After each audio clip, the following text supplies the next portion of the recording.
বিদায় 2024।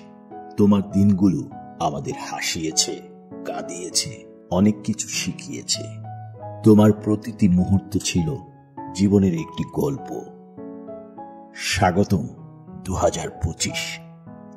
তুমি নিয়ে আসো নতুন আলো, নতুন আশা আর অপার সম্ভাবনার বার্তা।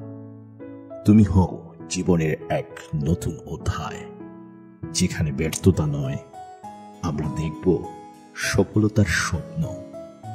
চলো নতুন বছরকে স্বাগত জানাই ভালোবাসা আর ঐক্যের মন্ত্রে। তুমি, আমি, আমরা সবাই মিলে গড়ে তুলি একটি সুন্দর ভবিষ্যৎ। শুভ নববর্ষ। আপনার বছরটি হোক আনন্দময়, সফলতা ও ভালোবাসায় ভরা। Happy new year 2025।